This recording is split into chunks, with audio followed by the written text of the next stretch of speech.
اکشے کمار نے لیا عمران خان کے حوالے سے بڑا فیصلہ۔ عمران خان کے حوالے سے بات کرتے ہوئے رو پڑے۔ عمران خان کے لیے پاکستانی عوام کو دیا بڑا پیغام، جانیے اس ویڈیو میں۔ دوستو، عمران خان کے لیے پاکستانی عوام سے اپیل کے بعد بھارتی عوام نے اکشے کمار کو ٹویٹر پر آڑے ہاتھوں لے لیا۔ بھارت میں اکشے کمار کا عمران خان کی تعریف کرنا جرم بن گیا۔ بھارتی فنکار اکشے کمار نے اپنے تازہ ویڈیو بیان میں کل ہی کی بات ہے، میں دیکھ رہا تھا as much as hurt they are, I myself am hurt. It's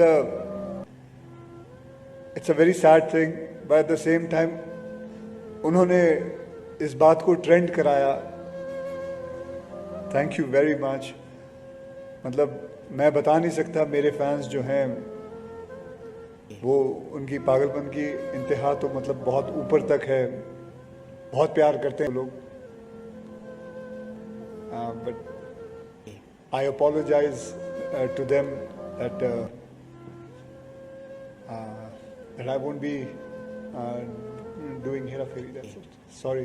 Imran Khan سے محبت کا اظہار کیا جس کے بعد انہیں بھارتیوں اور نون لیگ کی طرف سے شدید تنقید کا نشانہ بنایا جا رہا ہے. تاہم حال ہی میں اکشے کمار نے عمران خان کی تعریف کرتے ہوئے کہا کہ عمران خان ہی وہ واحد شخص ہے جو پاکستان کی تقدیر بدل سکتا ہے. نہ ہی وہ چور ہے اور نہ ہی وہ پاکستان کی فوج سے ڈرنے والا ہے، اور جب سے میں عمران خان کو جانتا ہوں وہ ہمیشہ حق اور سچ کے ساتھ کھڑے رہنے والا انسان ہیں. دوستو، اس حوالے سے اپنی رائے کا اظہار کمنٹ سیکشن میں دیں. ویڈیو اچھی لگے تو لائک کریں اور اس چینل کو سبسکرائب کریں.